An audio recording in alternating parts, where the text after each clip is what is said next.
Welcome to the Manager Lab, where we delve into the increasingly dynamic world of talent management.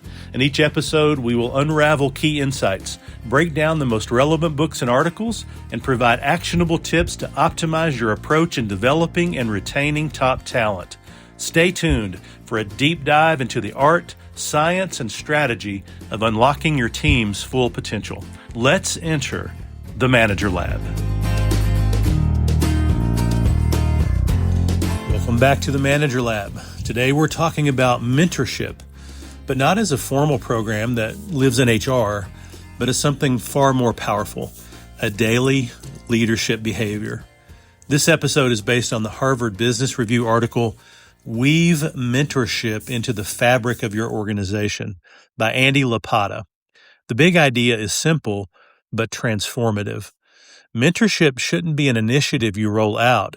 It should be a mindset you live. So let's explore what we really mean in the article and how managers can put it into practice right away.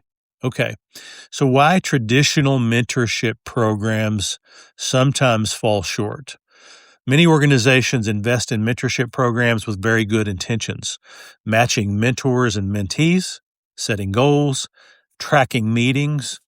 Yet participation fades, relationships stall, and impact is limited. According to Lopata, the problem isn't mentorship itself. It's how narrowly we define it.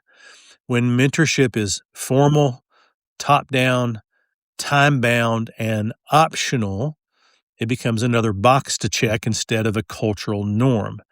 In contrast, organizations that truly benefit from mentorship embed it into everyday work. So mentorship becomes ongoing, not episodic. Peer-to-peer, not just senior to junior. It's informal, not bureaucratic. And it's everyone's responsibility, not just HR's alone. Okay, so the core idea here is that mentorship should be woven into the culture. It's not just a program. Lopata argues that mentorship works best when it's woven into how people share knowledge, give feedback, make decisions, and develop other people, develop their direct reports. In very strong mentorship cultures, people don't wait to be assigned a mentor. They proactively make that happen themselves. Leaders don't wait to be asked. Learning happens through conversations, not through curricula. Mentorship becomes how the work gets done, not something extra on top of work. So here's key takeaway number one. Everyone can be a mentor. One of the most important insights from the article is that mentorship is not about seniority, it's about perspective. I love that concept. New employees can mentor experienced leaders on technology, new ways of working, customer expectations, inclusion, and belonging. It's basically the old concept of reverse mentoring that we used to talk about a lot. But peers can mentor peers through shared problem solving. Cross-functional mentoring broadens thinking and breaks silos. So some of the actionable tips here for managers is to really normalize two-way mentoring in your team. Ask in meetings, who has experience with this that others could learn from? And then who would be willing to mentor others who need that particular knowledge? And then rotate the knowledge sharers rather than defaulting to the most senior voice in the room.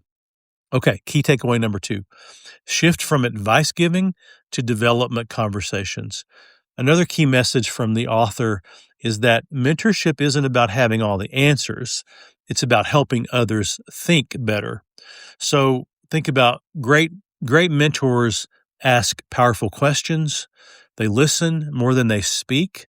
They share their experience, not their prescriptions. So instead of saying, here's what you should do, they ask, what options are you considering right now? What's holding you back from making this decision? And what would success look like if you made this decision? What would it look like if you made an alternative decision? Some of the actionable tips here are in your one-on-ones, replace at least one directive with a question. So use the phrase, let me share what I learned when I faced something similar. Focus on building confidence and judgment, not dependency on you. Okay, key takeaway number 3, make mentorship visible and valued. Mentorship thrives when it's recognized, rewarded, and modeled.